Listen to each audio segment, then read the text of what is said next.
உணவே மருந்துங்கிற கான்செப்டில் கொண்டு போகணும் அப்படிங்கிறதுக்காக பாரம்பரிய நெல்லை தேர்வு பண்ணோம். மாப்பிள சம்பா, கருப்பு கவனி, தூயமல்லி, பூங்காறு, சித்தசன்னா, சிவன் சம்பா 50 ரகம் தேடி பிடிச்சி எடுத்துகிட்டு வந்து நடவு பண்ணியிருக்கிறோம். நம்மளும் இயற்கையிலேயே வந்து நீங்கள் இப்போ 3 டன்னை தாண்டி நம்ம நெல் மகசூல் எடுத்துருக்கிறோம். எல்லாம் விளைச்சல் கொடுக்கக்கூடிய ரகம் நிறைய ரகம் இருக்குது. 1000 சில்லறை ரகம் இருக்குதுன்னு சொல்கிறாங்க. பத்மநாத சாமி கோயிலில் 365 நாளைக்கு 365 வகையான ரகம் அங்கே வந்து வச்சுருந்துருக்குறாங்க. அப்படின்னா ஒரு நாளைக்கு செய்கிறது இன்னொரு நாளைக்கு செய்யாமல் தானே செஞ்சுருக்கிறாங்க. பழசெல்லாம் நம்ம திருப்பி கொண்டுட்டு வரணும் அப்படிங்கிறதுல தான் கொண்டுட்டு வர்றோம். விதநேர்த்தி பண்ணுறோம். விதநேர்த்தி பண்ணி மேட்டுப்பாத்தியில் நாற்று விட்றோம். நாற்று வந்து நம்ம ஒரு நாற்று தான் பறித்து வைக்கிறோம். அந்த ஒரு நாற்றுலேயே வந்து நீங்கள் பார்த்தீங்க அப்படிங்கன்னு சொன்னால் இது 120 வரைக்கும் தூர் வடிச்சிருக்குது. பயிர் பார்த்துட்டு நம்ம அதுக்கு என்ன தேவைங்கிறது நம்ம கொடுக்கும்போது வந்து அதிக மகசூல் நம்மளால் எடுக்க முடியும். ஏக்கருக்கு போல் இன்றைக்கி 5 கிலோ நெல் போதுமானது. அந்த நெல் இருந்தால் ஒரு ஏக்கரை அருமையாக நட்டுட்டு போயிடலாம். இப்போ எங்களுக்கு பார்த்தீங்கன்னா களை எடுக்கிறது வாத்து விட்டு தான் நம்ம எல்லா இடத்துக்கும் சுற்றிட்டு வந்துடும். கிட்டத்தட்ட வாத்து சுற்றிட்டு வரதோடு இல்லை, அது இறையும் தேடிக்குது, களையும் எடுத்துருது, நம்மளுக்கு முட்டை போடுது, முட்டையும் நம்மளுக்கு சேல் பண்ணிக்கும். நம்மளுக்கு அசோலா உள்ள கிடக்குது காட்டுக்குள்ளேயே. அது இயற்கையாகவே அசோலா வந்து அழிகிறதில்ல. அந்த அசோலா இருக்கிறதுனால உங்களுக்கு வந்து என்னென்னா கொசு தொல்லை வராது. கையில் அறுத்து தனித்தனியாக அதை அடிக்கணும். அதாவது பாரம்பரியமாக அடிக்கிற மாதிரி நெல்லை நம்ம அடித்து அந்த நெல்லை அப்புறப்படுத்திட்டு தான் அடுத்த நெல்லை நம்ம உள்ளே கொண்டு போய் மறுபடியும் அடிக்கணும். அப்படி அடித்தா தான் வந்து அது வந்து எதுவும் கலப்படம் இல்லாத வரும். நம்ம இந்த இயற்கை திருவிழா நடத்தினப்ப நம்மகிட்ட விதை நெல் இருக்குதுங்கிறது எல்லாத்துக்கும் தெரியும். இங்கேருந்து காஞ்சிபுரத்துக்கு கூட வாங்கிட்டு போயிருக்கிறாங்க இந்த தடவை. 6-7 வருஷமாக இன்றைக்கி பார்த்திங்கன்னா விழிப்புணர்வு அதிகம் ஆயிடுச்சு. அந்த விழிப்புணர்வு அதிகம் ஆனதுக்கு காரணம் அவனுடைய இயற்கையை எல்லோரும் விரும்புகிறாங்க அப்படிங்கிறது நம்மளுக்கு நல்லா தெரிஞ்சிருச்சு.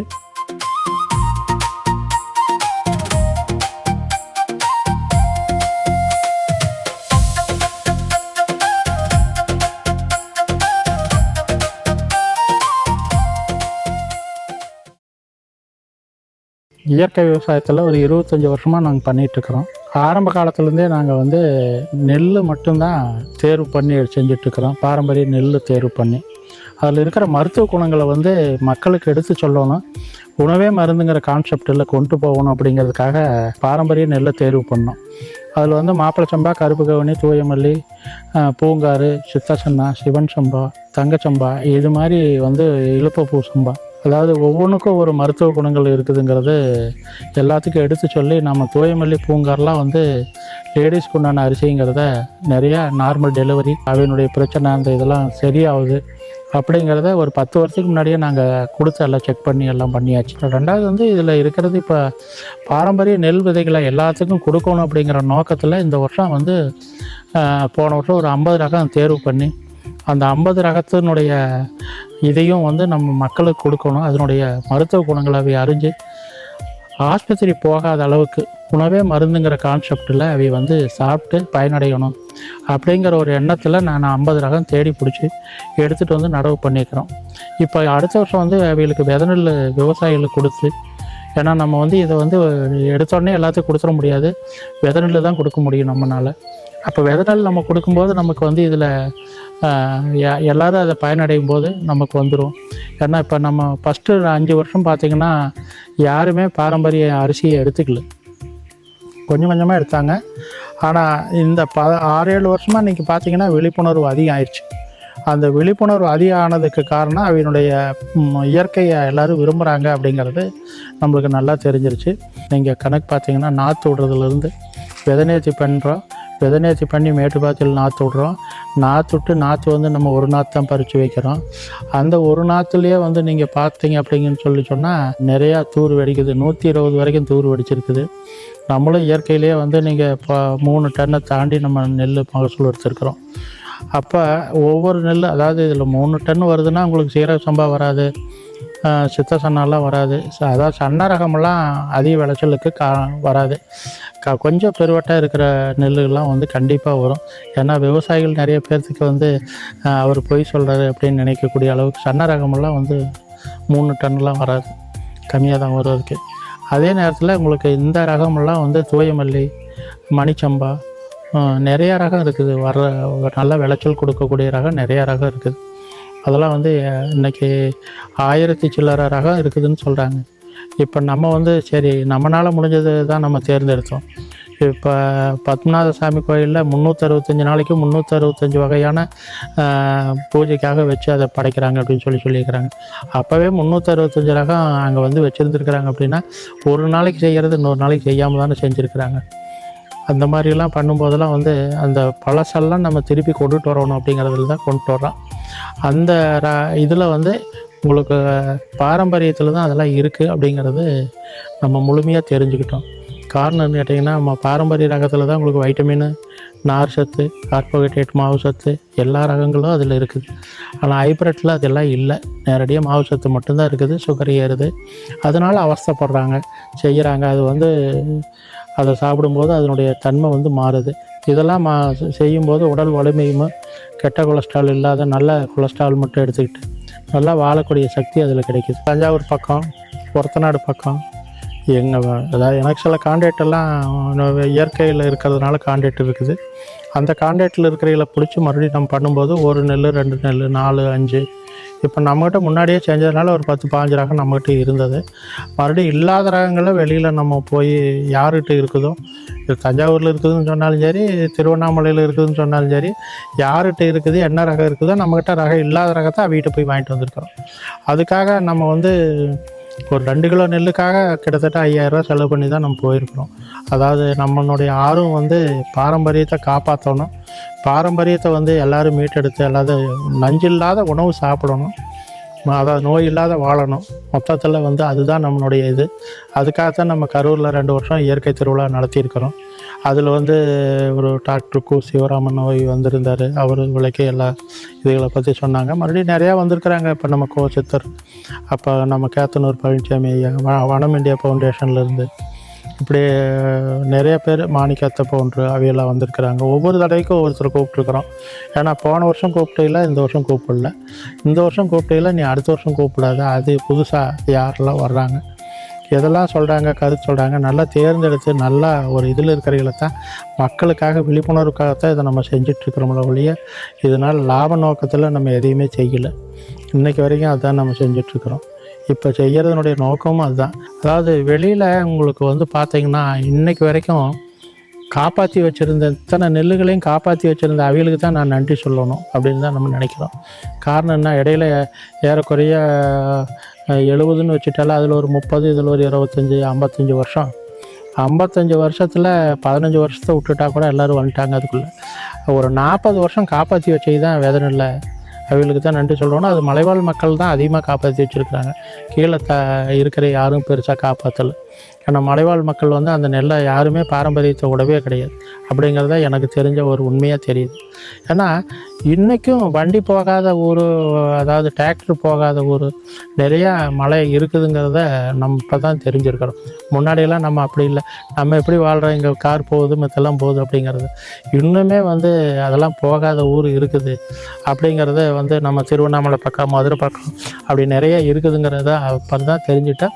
அதில் தான் இன்றைக்கி சிறுதானியங்களும் விளையுது. இன்றைக்கி வரைக்கும் அந்த மலையில் தான் சிறுதானியம் விளையுது. அந்த சிறுதானியம் விளையும் போது என்னென்னா அதனுடைய மீட்டெடுத்தது அவியலாக தான் இருக்கிறாங்க. அது பாரம்பரியத்தையுமே மீட்டெடுத்துருக்குறாங்க. அவிகளுக்கு தான் நம்ம நன்றி சொல்ல வேண்டியதாக இருக்குது. நம்மளுக்கு விதை நெல் வாங்குறதுக்கு இப்போ நம்ம ரெகுலராக நம்மக்கிட்ட விதை நெல் இருக்குங்கிறது தெரியும். இப்போ போன வருஷம் நீங்கள் கணக்கு பார்த்தீங்கன்னா சில இதெல்லாம் நான் சீரக சம்பாலாம் நான் சாப்பாட்டுக்கே அரைக்க முடியல, எல்லாம் விதைக்கே போயிடுச்சு. தூயமல்லே கிட்டத்தட்ட விதைக்கே போயிடுச்சு. கருப்பு கவனியும் விதைக்கு போயிருக்குது. அந்த மாதிரி உங்களுக்கு மணிச்சம்பா அது நெல்லே கிடையாது என்கிட்ட, அந்தளவுக்கு போயிடுச்சு. இப்போ ஒவ்வொரு நெல்லுகளும் இப்போ சிவன் சம்பா அவ்வளோ சன்னமாக நல்ல ரகமாக இருக்குது. ஸ்டார்டிங்கிலேருந்து என்ன பண்ணோம்னா, நாற்று விட்டோடனே ஒரு வாரத்துலேயே வந்து வயல் ஓட்டிடுவோம். வயல் ஓட்டி சமம் பண்ணிடுவோம். சமம் பண்ணிவிட்டு அந்த நாற்று கால் வந்து வயலை வந்து காய போடுவோம். அப்போ நாற்றங்காலில் இருக்கக்கூடிய அந்த வயல் ஓட்டின வயலில் இருக்கிறதெல்லாம் கம்ப்ளீட்டு நாங்கள் அதுக்கு முன்னாடி அவரி போட்டிருப்போம். அதை பலதானியங்கள் வச்சுருக்கிறோம், அவரி போட்டிருக்கிறோம். அது தலை சத்துக்காக இதாயிரும். ஒரு மடக்கி உழவு ஓட்டி சமப்படுத்தி நல்லா ஓர்ஸ் பண்ணிடுவோம். ஓர்ஸ் பண்ணிவிட்டு மேடு பள்ளம் இல்லாத ஓர்ஸ் பண்ணி வச்சுக்குவோம். ஒரு 4-5 நாளைக்கு தண்ணி நிறுத்துவோம். தண்ணி நிறுத்திட்டு மறுபடியும் காய போட்டுருவோம். அதாவது நாற்று பிடுங்குற டைமுக்கு ஒரு 5 நாளைக்கு முன்னாடியே வந்து காய விட்டுருவோம். அப்போ அந்த 4-5 நாள் 6 நாளுக்குள்ளே பில்லு இருக்கிற எல்லா பில்லெல்லாம் முளைச்சிரும். முளைச்சோடனே மறுபடியும் உழவு ஓட்டி 15 to 20 நாளையில் நாற்றை பிடிங்கி நட்டுருவோம். நாற்றை பிடிங்கி நட்டுருவோம். அப்போ நடும்போது என்ன ஆகுனா, நடும்போது நாங்கள் அடியோரமாக என்ன பண்ணுறோம், ஒரு ஏக்கருக்கு வந்து 3 லிட்ரு பஞ்சகாவியம், 3 லிட்ரு மீன் அமிலம் கொடுத்துருவோம். அதை வந்து குப்பையில் தொழு உரம் ஒரு அரை வண்டி போட்டுக்குவோம். அரை வண்டி போட்டு கலக்கி அதில் வச்சுருவோம். புண்ணாக்கு அதோட ஒன்றா சேர்த்து, கடலை புண்ணாக்கு, வேப்ப புண்ணாக்கு, கொட்டை புண்ணாக்கு, எள்ளு புண்ணாக்கு, எது கிடைக்குதோ அந்த புண்ணாக்கு. ஆனால் வேப்ப புண்ணாக்கும் கடலை புண்ணாக்கும் கம்பல்சரி எடுத்துக்குவோம். அதோடனா அரைச்சி அதில் எல்லாம் ஒன்றா போட்டு கலக்கி ஒரு 4 நாளைக்கு தண்ணி தொளித்து நல்லா ஈரப்பதத்தில் மூடி வச்சுருவோம். அதை அடியோரமாக நாங்கள் போட்டுருவோம். அதாவது நடவுக்கு முன்னாடி அடியோரமாக போட்டுருவோம். அந்த அடியோரமாக போடும்போது என்னென்னா, உங்களுக்கு வந்து நல்லா பயிர் உடனே வந்து தளைஞ்சு வரும்போதே நல்லா தூர் வெடித்து நல்லா வரும். 20ஆவது நாள் நம்ம களை எடுத்துருவோம். 20ஆவது நாள் களை எடுத்துட்டு அந்த டோஸ் என்ன கொடுத்தோம்களோ அதே தான். இதுக்கடையில் பூச்சியெல்லாம் பெருசாக உழுவாது. பூச்சி விரட்டி வந்து ஒரு வேணால் அடிச்சுக்கலாம், பாதுகாப்புக்காக அடிச்சுக்கலாம். அதை அடிச்சுட்டு மறுபடியும் 20ஆவது நாள் களை எடுத்ததுக்கு பாடு ஒரு தடவை போட்டுரும். அப்போ இன்னும் தூர் நல்லா, அதாவது 40-45 நாளையில் ஆவையில் உங்களுக்கு கிட்டத்தட்ட தூர் நல்லா நிறையா வெடிச்சிடும். நிறையா வெடிச்சிருச்சுன்னா அப்புறம் உங்களுக்கு வந்து புடையில் வந்து இதே அளவுக்கு நம்ம பண்ணுறோம். இடையில நம்ம பஞ்சகாவியம் அல்லது கொஞ்சம் கருப்பாக இல்லாத வெள்ளையாக இருந்துச்சுன்னா நாங்கள் மீன் அமிலம் இல்லைன்னா பஞ்சகாவியம் அதை அடிச்சிடறோம்.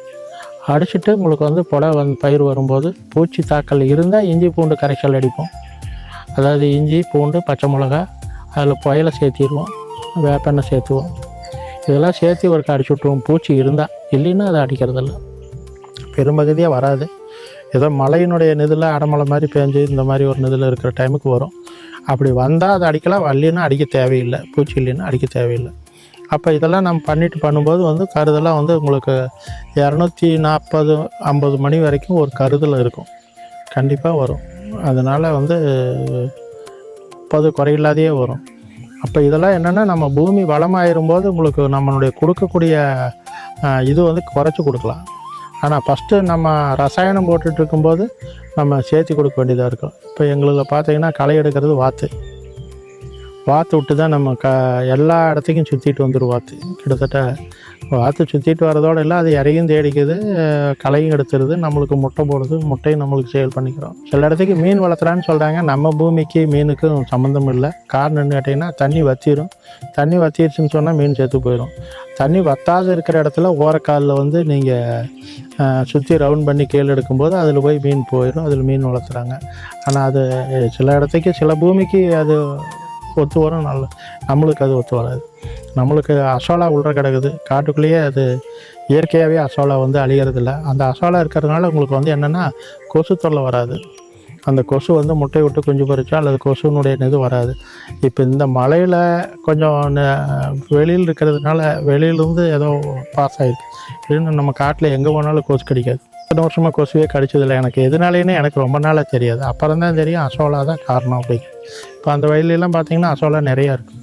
எல்லா வயல்லையுமே இருக்கும், அசோலா இருக்கும். இந்த அனுபவத்தையும் எல்லா விவசாயிகளுக்கும் சொல்கிறதுக்கு நம்ம டெவலப் பண்ணி சொன்னால், அதாவது நம்ம தோற்று போனதெல்லாம் நிறையா இருக்குது.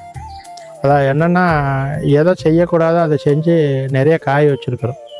இல்லைன்னா முன்னாடியெல்லாம் வந்து கோழி குப்பையெல்லாம் கொண்டு வந்து போட்டு குமுறி போய் நிறையா தோவையாக வந்து அந்த நெல்லே கெட்டு போனதும் உண்டு. அதெல்லாம் போடக்கூடாது அப்படிங்கிறது அப்புறம் தான் நம்மளுக்கு தெரிஞ்சுது. இல்லைன்னா அளவு கம்மியாக போடலாம், அது இயற்கையில் இருக்கிறதா இருந்தால் பரவாயில்ல, ரசாயனம் கொடுக்குறது நம்ம போடக்கூடாது அப்படிங்கிறது. அதுலேருந்து போடுறதே கிடையாது. நம்ம கோழி குப்பையை உள்ள நுழைக்கிறதே இல்லை. ஆனால் அது ஒரு தடவை போட்டு அது ஆயிடுச்சு. அதனால் நம்ம ஒன்று இது பண்ணுறதில்ல. நம்மகிட்ட இருக்கிற நாட்டுக்கோழியினுடைய இது உள்ள கலந்து வரும், அது ஒன்றும் பிரச்சனை இல்லை. ஆனால் பசுமாட்டோட கோமையும் நம்மளுக்கு பெஸ்ட்டான ஒரு யூரியா சத்து, அது போதுமானது. கிட்டத்தட்ட நீங்கள் கணக்கு பார்த்தீங்கன்னா, இப்போ நம்ம அதை மாடு கட்டி யூரின் எல்லாம் எதுவும் வெளியே போகிறது கிடையாது. எல்லாம் கம்ப்ளீட் சேகரித்து எடுத்துடுறோம். அது தொட்டிக்குள்ளே தான் வருது. அந்த யூரினுடைய ஒரு இது வந்து அதுக்கு வந்து உங்களுக்கு வந்து யூரியா சத்தினுடைய ஒரு இது கிடைச்சிருது இல்லை. அதனால் நம்மளுக்கு அது போதுமானது. நம்ம அதை வந்து இப்போ இந்த ஒரு 2 வருஷமாக தான் நாங்கள் செய்கிறோம். அதுக்கு முன்னாடி நம்ம அதை செய்யலை. இப்போ கோமையை ஒரு அரை பேரல் ஊற்றிக்கிறோம், சாணி வந்து அதுக்குள்ளே போட்டுக்கிறோம், அது மீதி தண்ணி ஊற்றிக்கிறோம், ஒரு 2 கிலோ புண்ணாக்கு, ஒரு 2 கிலோ சர்க்கரை, கோழி முட்டை ஒரு 5 முட்டை உடச்சி அதில் உள்ள ஊற்றிடுறோம். ஓடு கீடு எல்லாம் சேர்த்து நாட்டுக்கோழி முட்டையை அப்படி பண்ணி அதுக்குள்ளே பண்ணும்போது என்ன ஆகுதுன்னு கேட்டிங்கன்னா, இதில் அடிஷ்னலாக சேர்த்துறது கோழி முட்டை தான். அதுக்கு 1 கிலோ போட்டால் இதுக்கு 2 கிலோ போடுறோம். இது இதுக்கு எல்லாத்துக்கும் வந்து முன்னாடி வந்து அமிர்த கரைசல்னு சொல்கிறதுக்காக 1 கிலோ போடுறோம். அது மண் உள்ற போடுறோம். அது 4 நாள் 3 நாள் வச்சுட்டு 4ஆவது நாள் நம்ம விடும்போது அது அந்த இதில் பொங்கி வந்துடுது. ஆனால் இந்த முட்டை உள்ற சேர்த்து நம்ம பண்ணும்போது இன்னும் கொஞ்சம் பயிர் நல்லா இதாக வருது. அப்படிங்கிறத அதை வந்து பயிர் மேலேயே தெளிக்கலாம். அதாவது என்னென்னா களை எடுத்துகிட்டு பயிர் மேலே இந்த உரத்துக்கு பதிலாக அதை நிப்பாட்டிட்டு இந்த உயிர் கரைசலை மேலே தொளிச்சா உங்களுக்கு அதே அளவுக்கு அதனுடைய எஃபெக்ட் நல்லா வரும். 4 நாளையில் அது போதும். அதுக்கு 10-20 நாள்லாம் தேவையில்லை. 4 நாள் 5 நாள் அப்புறம் அதுக்கு மேலே ஒரு 2 நாள் சேர்த்து கூட பண்ணலாம். இப்போ இந்த தயிர் மித்தெல்லாம் வந்து ஒரு 20 நாள் வச்சுருக்கணும். காப்பர் கம்பி போட்டு வைக்கிறதெல்லாம் 20 நாள் வச்சுருக்கோம்.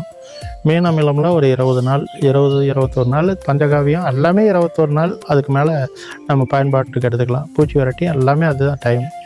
இதெல்லாம் எடுத்துக்கிட்டோம்னா உங்களுக்கு வந்து அதனுடைய ரிசல்ட்டு ரொம்ப அருமையாக இருக்கும். இதில் என்ன அதாவது பயிரை பார்க்கணும். பயிர் பார்த்துட்டு நம்ம அதுக்கு என்ன தேவைங்கிறது நம்ம கொடுக்கும்போது வந்து அதிக மகசூல் நம்மளால் எடுக்க முடியும். தினம் பயிரை காலையில் பார்க்கணும்.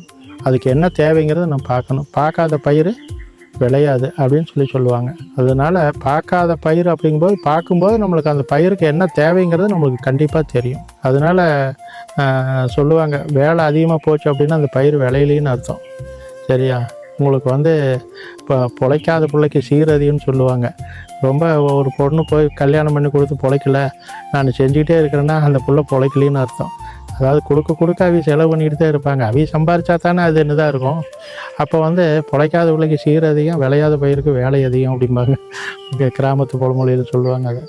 அது மாதிரி நிறையா வந்து உங்களுக்கு வந்து பயிரெல்லாம் பார்த்து நம்ம பண்ணும்போது விளைச்சல் கண்டிப்பாக கொண்டாட முடியும். இப்போ எப்படின்னு கேட்டிங்கன்னா உங்களுக்கு வந்து நெல் வந்து இது மிஷின் விட்டோ மெத்தது விட்டோ அறுக்க முடியாது. எல்லாம் கையில் தான் அறுக்கணும். கையில் அறுத்து தனித்தனியாக அதை அடிக்கணும். அதாவது பாரம்பரியமாக அடிக்கிற மாதிரி நெல்லை நம்ம அடித்து அந்த நெல்லை அப்புறப்படுத்திட்டு தான் அடுத்த நெல்லை நம்ம உள்ள கொண்டு போய் மறுபடியும் அடிக்கணும். அப்போ அப்படி அடித்தா தான் வந்து அது வந்து எதுவும் கலப்படம் இல்லாத வரும். கையில் அறுக்கணும், அடிக்கணும். இல்லைன்னா இப்போ இந்த இதை குட்டியாக மிஷின் வந்துருக்குதுங்கிறாங்க. அந்த மாதிரி இருக்கிறதுல கொடுத்து அடிக்கலாம். அதை கையில் அடிக்கிறதுக்கு போல் அது மாதிரி அடிக்கலாம். அது வந்து ஏதோ வந்திருக்குன்னு சொல்லியிருக்கிறாங்க. அதை பார்த்துருக்குறோம். ஆனால் நம்மக்கிட்ட அது இல்லை இப்போ இது வரைக்கும். ஆனால் இதில் வந்து என்னென்னா எல்லாமே கொஞ்சம் இருக்கிறதுக்கு போய் நம்ம ஒன்றும் பண்ண முடியாது. கையில் தான் அடித்து அந்த நெல்லை தனியாக எடுக்கும். அப்போ அந்த பில்லில் இருக்கிற நெல்லையெல்லாம் நம்ம தனியாக எடுக்க முடியாது. அதை வந்து தனியாக போட்டு தான் பண்ணணும். அப்போ இது இப்படி எடுத்தால் தான் அந்த விதை கலப்படம் இல்லாத நம்ம எடுக்க முடியும். அப்போ தான் அடுத்தவங்களுக்கு நம்ம கொடுத்து கலப்படம் இல்லாத பண்ண முடியும். ஏன்னா ஒரு ஏக்கருக்கு இப்போ உள்ள இன்றைக்கி 5 கிலோ நெல் போதுமானது. அந்த நெல் இருந்தால் ஒரு ஏக்கரை அருமையாக நட்டுட்டு போயிடலாம். அதுக்கு மேலே எல்லாம் முன்னாடி மாதிரி 25 கிலோ 30 கிலோலாம் தேவையில்லை. இன்றைக்கி ஒரு பயிர் 2 பயிர் வச்சு நட்டாங்கன்னா கூட 5 கிலோ நெல் இருந்தால் போதுமானது. இன்றைக்கி அந்தளவுக்கு ஒரு ஏக்கருக்கு போதுமானது. அதை டெவலப் பண்ணிக்க முடியும். அதனால் வந்து இதில் உங்களுக்கு நெல்லை சேமித்து வைக்கிறதுங்கிறது ஒரு பெரிய கஷ்டம். எப்படின்னா தனித்தனியாக எடுக்கணும், தனித்தனியாக சேமிக்கணும், அதை தனியாக உலர்த்தி அதை கரெக்டாக ஈரப்பதத்தை கரெக்ட் பண்ணி அதை கட்டி வைக்கணும். கொஞ்சம் சாக்கில் இருந்தால் கூட உங்களுக்கு அது வந்து அடுத்த நெல் கலப்படமாயிடும். இப்போ நெல் அறுவடை டைம்லேயும் அது எங்காச்சும் ஒரு நெல் இருக்குதான்னு பார்க்கணும். ஒரு தூர் இருந்தால் கூட அதை தனியாக அறுத்துடணும். அதை இதோடனா சேர்க்கக்கூடாது. அதெல்லாம் அது மாதிரி ரொம்ப பார்த்து தான் செய்யணும். நம்ம இந்த இயற்கை திருவிழா நடத்தினப்ப நம்மகிட்ட விதை நெல் இருக்குதுங்கிறது எல்லாத்துக்கும் தெரியும். இப்போ இன்றைக்கி அதான் இதில் இப்போ நம்ம இங்கேருந்து வாங்கிட்டு போனைய இங்கேருந்து காஞ்சிபுரத்துக்கு கூட வாங்கிட்டு போயிருக்கிறாங்க இந்த தடவை. ஏன்னா நம்ம பேர் எழுதி வச்சுருக்குறோம்.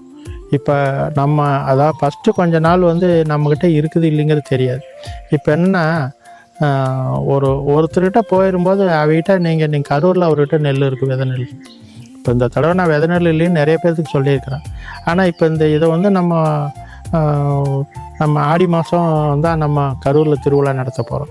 அப்போ அந்த உங்களுக்கு வந்து ஆடியில் திருவிழா நடத்தும் போது நம்ம விதை நெல் இவ்வளோ ரகம் இருக்குதுன்னு தெரிஞ்சிடும், சொல்லிட போகிறோம். அப்போ அதில் வந்து என்னென்னா அப்படியே உங்களுக்கு இதாயிரும், பரவிடும். நல்லா இன்றைக்கெல்லாம் வாட்ஸ்அப்பில் போட்டு விட்டால் கூட பண்ணலாம். ஆனால் வாட்ஸ்அப்பில் நாங்கள் போடுறதில்ல, எதுவுமே செய்கிறது கிடையாது. ஆனால் அந்த இது வந்து அப்படியே பரவிடுது, எல்லாத்துக்கும் போயிடுது. ஏன்னா நம்மக்கிட்ட விதை நெல்லுங்கிறது இப்போ கையில் ஸ்டாக்கு நிறையா நெல் கடைசியில் கொடுக்க முடியாமல் தான் போயிடும். ஆனால் இப்போ இருக்கிறது உங்களுக்கு பெரிய அளவில் வராதில்ல. சும்மா ஒரு 4 மூட்டை 5 மூட்டை அதுக்குள்ளே ஒரு 10க்குள்ளே தான் வரும். எல்லாமே 10 மூட்டைக்குள்ளே தான் வரும். அதோட கம்மியாக குறைச்சலாகவும் வரும். அப்போ அந்த வச்சு தான் நம்ம கொடுக்கணும். இப்போ அது 10 பேர் அப்படின்னா அவங்களுக்கு வாங்குறியா எல்லாருமே இப்போ பிரியப்பட்டு பாரம்பரியத்தை வாங்குகிறாங்க. அப்படி வாங்கலை நம்மளுக்கு மிச்சம் இருக்குதுன்னா நம்ம அரிசி அரைக்கிறோம், சேல் பண்ணிக்கிறோம், ஒன்றும் பிரச்சனைகளாக இல்லை. இப்போ நாங்கள் இந்த வருஷம் நட்டுருக்குறோம், இந்த வருஷம் அடுத்த வருஷம் கொடுக்கல இது வந்து எதுவும் செக் பண்ண தேவையில்லை, கண்டிப்பாக முளைக்கும், 100% அது வந்து கேரண்டி கொடுத்துடலாம். ஆனால் இப்போ பழசாக இருக்குது அப்படிங்கும்போது அவை வந்து செக் பண்ணி கொடுக்குறீங்க. ஆனால் இப்போ எனக்கு போன வருஷம் அதுக்கு வருஷம் நெல் இருக்குதுன்னா அதை நான் கொடுத்தேன்னா அவங்களுக்கு முளைக்காது. அது வந்து உங்களுக்கு வந்து சாக்கில் கித்தான் சாக்கில் போட்டு அதை கரெக்டாக அமாவாசை டைம் மத்தியிலாம் அதை நெல்லை உடச்சி விட்டு எடுத்து வச்சா நல்லா வருதுங்கிறாங்க. அதெல்லாம் நம்ம செக் பண்ணது கிடையாது. அதனால் வந்து வெளியில் வாங்குகிற நெல்லை வந்து நம்ம வந்து கொஞ்சம் நெல்லை முளைக்க போட்டு அது முளைக்கதா இல்லையா, இப்போ 1 கிலோ 2 கிலோ பரவாயில்ல, இப்போ இன்றைக்கி ஒரு 10 கிலோ வாங்கிட்டு வர்றாங்கன்னா கொஞ்சம் போட்டு முளைக்கதா இல்லையான்னு பார்த்துட்டு, முளைக்கலைன்னா அந்த நெல்லை நாற்று இல்லாத விட்டுடலாம். அதோட அந்த கொஞ்சம் வேஸ்ட்டோடு போயிடும், மீதியெல்லாம் வேஸ்ட் ஆகாது. அது ஏதோ ஒன்று பண்ணிக்கலாம், நம்மளுக்கு யூஸ் பண்ணிக்கலாம். ஒன்று அரிசி அரைக்கலாம், இல்லைன்னா மாட்டுக்கு அரைக்கலாம், இல்லைன்னா ஏதோ ஒன்று பண்ணலாம். இது மாதிரியும் நிறைய இருக்குது. நான் சொல்கிறது வந்து இப்போ உங்களுக்கு வந்து இந்த வருஷம் விளைஞ்சதை இப்போ விதைக்காத கொடுத்துட்டாங்கன்னு வச்சுக்கோங்க, ஒரு பேச்சு அறுத்தோடனே கொடுத்துட்றாங்க. இதில் இன்னொரு பழசாக கொடுத்தா முளைக்காமல் போயிடும், அறுத்தோடனே கொடுத்தா முளைக்கும். முளைச்சதுனால உங்களுக்கு வந்து விளையாது, கருது வராது. அது உங்களுக்கு தெரியுமா தெரியாதோ தெரியல, நான் அனுபவப்பட்டிருக்கிறேன். காரணம் என்ன, விளைஞ்ச நெல்லை கொடுத்துருவாங்க, நம்ம கொண்டாந்து நாற்று விட்டு நாற்று நல்லா வந்துடும், பிடுங்கி நடுவோம். பிடுங்கி நட்டோடனே எங்கடா இன்னும் விளையில இது எத்தனை நாள் ஆகுது, 120 நாள் சொன்னாங்க, 150 நாள் ஆச்சு, இன்னும் விளையிலையே. நம்ம தண்ணி விட்டுக்கிட்டே இருப்போம், போட்டையும் வராது, ஒன்றும் வராது. கடைசியில் அப்படியே இப்போ நெல் மட்டும் நட்டமாக நிற்கும், வளர்ந்துருக்கும், கருதும் வராது, ஒன்றும் வராது. ஆனால் அதுக்கு விதை உறக்கம் தேவை. அந்த விதை உறக்கம் முடிஞ்ச பிற்பாடு அதை நட்டால் தான் அது கரெக்டாக வரும். அந்த விதை உறக்கத்துக்கும் அந்த டைம் வரைக்கும் தான் அந்த இது. அதை விட தாண்டி போயிடுச்சுன்னா அது விதை உறக்கவும் போயிடும், அது முளைக்காது. நெல் அறுத்த உடனே அவை வந்து கொடுத்துட்டாங்க அப்படிங்கும்போது அது முளைச்சி வரும், ஆனால் விளையாது. பழசாக இருக்கிறது போட்டால் முளைக்காது. இதெல்லாம் வந்து ரொம்ப ரொம்ப விவசாயிகளுக்கு முக்கியமானது ஒன்று. ஏன்னா அவையவே நெல்லை வச்சுருக்கிறீங்க, இந்த வருஷம் விதை நெல் வச்சுருப்பாங்க, அடுத்த வருஷம் விதைக்கு போடுவாங்க, அவங்களுக்கு பிரச்சனை கிடையாது. வெளியிலேருந்து வாங்கிட்டு வரும்போது, வெளியிலேருந்து கொடுக்கும்போதும் அது காய்கறி விதைக்கும் அப்படித்தான். உங்களுக்கு வந்து இதுதான் இல்லை, காய்கறி விதைகளும் காய் இப்போ முத்தின உடனே எடுத்து மறுபடியும் நடக்கூடாது. நட்டாங்கன்னா அது வந்து காய் வராது, கொடி படர்ந்து ஓடும், ஆனால் வந்து பூக்காது, காய்க்காது. எதுவுமே என்னோட செடி படர்ந்து ஓடுது, காயும் இல்லை பூவும் இல்லை, என்னாச்சோன்னு நினச்சிட்டு இருப்பாங்க. ஆனால் அது வந்து அதுக்கு காரணம் இல்லை, அந்த விதை அதுக்கு உறக்கம் தேவை. அது ஒரு குறிப்பிட்ட 3 மாதம் 4 மாதங்கிறது அந்த விதை உறக்கம் தேவை. அந்த விதை உறக்கம் இருந்தால் தான் உங்களுக்கு அடுத்த அளவு கரெக்டாக வரும், இல்லைன்னா வராது. அது ஒன்றுது. அப்புறம் ரெண்டாவது என்னென்னு கேட்டிங்கன்னா, எதை ஒன்றையும் செய்ய வேண்டியதை கரெக்டாக செய்யணும். விவசாயத்தை பொறுத்த வரைக்கும் அந்த ஒரு 2 நாள் 1 நாள் முன்ன பண்ண அது வந்து விதை போட்டுட்டோம் அப்படின்னா அது உறங்காது, அதனுடைய வேலை அது பார்த்துக்கிட்டே இருக்கும். நம்ம தான் அதை கரெக்ட் பண்ணி அது எத்தனை நாள் எத்தனை இது அப்படிங்கிறத நம்ம கரெக்ட் பண்ணிகிட்ருக்கோம்.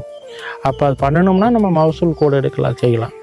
அப்போ அதாவது விட்டுட்டு நம்ம மறுபடியும் எடுத்து செஞ்சோம்னாலும் சரியாக வராது. கொடுக்க வேண்டிய டைம் விட்டுப்புட்டு கடைசியில் கொண்டு போய் கொடுத்தா அப்புறம் என்ன ஆகும், அது ஒரு குழந்தைக்கு சின்னதுலேருந்தே நல்லா பால் ஊட்டி நல்லா வளர்த்தா அது குழந்தை நல்லா ஹெல்த்தியாக நல்லா வந்து சேரும். அதை விட்டுப்புட்டு அப்புறமாட்டி கொஞ்சம் நிதாகி கொடுக்குறோம் அப்படின்னு சொன்னால் அது சரியாக வராது, அந்த வளர்ச்சி வராது, அது இது வராது, மகசூலும் குறைந்துடும். இப்போ 15 நாளில் நடணும்னு சொல்கிறதுக்கு காரணமே, முன்னாடியெல்லாம் 30 நாளுன்னு கணக்கு வச்சுருந்தாங்க, இப்போ 30 நாள்லாம் கிடையாது. 15 நாள் இளநாத்தில் பிடிங்கி நட்டால் தான் அது தூர் வெடிக்கிறதுக்கு உண்டான பயன் இருக்குது. அதுவும் தூரை வந்து நடுறதும் வந்து வேரோடு சேர்த்து கீழே அழுத்தி நட்டுறதுக்கு நடக்கூடாது. அது வந்து கீழே போயிடுச்சுன்னா மறுபடியும் மேலே வந்து அந்த வெடிக்கிற தன்மை குறைஞ்சிடும். அதனால் மேலால் வச்சு நடணும். பயிர் அந்த வேர் மட்டும்தான் கீழே போகணும், அந்த தண்டு பகுதி கீழே அதிகமாக போயிடக்கூடாது. அதுக்கு தண்ணி அதிகம் நிறுத்தக்கூடாது. அதுக்காக தான் சொல்கிறது, தண்ணி பாய்ச்சலில் இருந்து அதாவது கொஞ்சம் அந்த நடவு நட்டு அந்த நடவு திரும்புகிற வரைக்கும் கொஞ்சம் கரெக்டான தண்ணி வச்சுக்கணும். அப்புறமாடியும் வந்து நடவு திரும்பி எல்லாம் நிதானதுக்கு பிற்பாடு உங்களுக்கு வந்து கொஞ்சம் காய போட்டு ஒரு இது பண்ணோம்னா தூர் நிறைய வெடிக்கிறதுக்கு வாய்ப்புகள் நிறையா வரும்.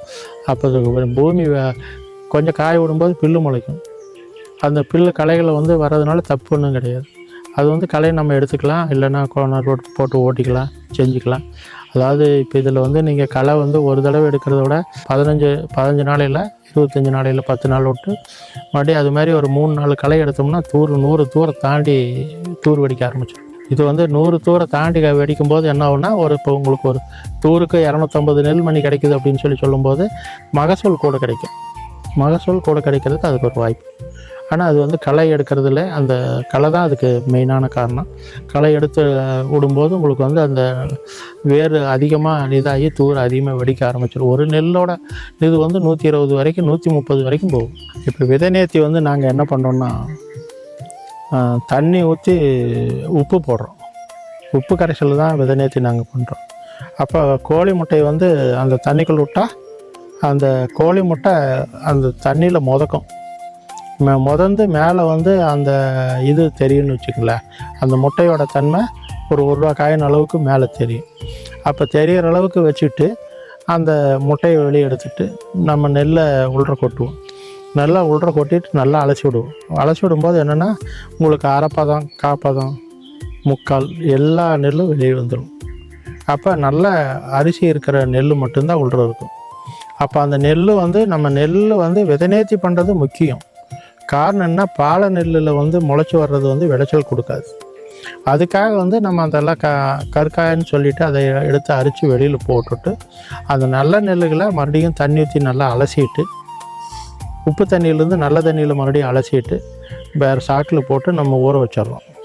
ஊற வைக்கும்போது என்ன ஆகுதுன்னு கேட்டிங்கன்னா, நாங்கள் வந்து 3ஆவது நாள் தான் அதை நாங்கள் தொளிக்கிறோம். இப்போ நைட்டு நாங்கள் ஊற வைக்கிறோம். இன்றைக்கி சாயங்காலம் விதை நேர்த்தி பண்ணி அதை நெல்லை எடுக்கிறோம். எடுத்து நம்ம ஊற வச்சிடுறோம். மக்கா நெல் சாயங்காலம் நம்ம அந்த நெல் எடுத்து வச்சிடுறோம். அதை தண்ணியெல்லாம் வடித்து அந்த முளை அப்படியே குருத்து மாதிரி வந்துடும்.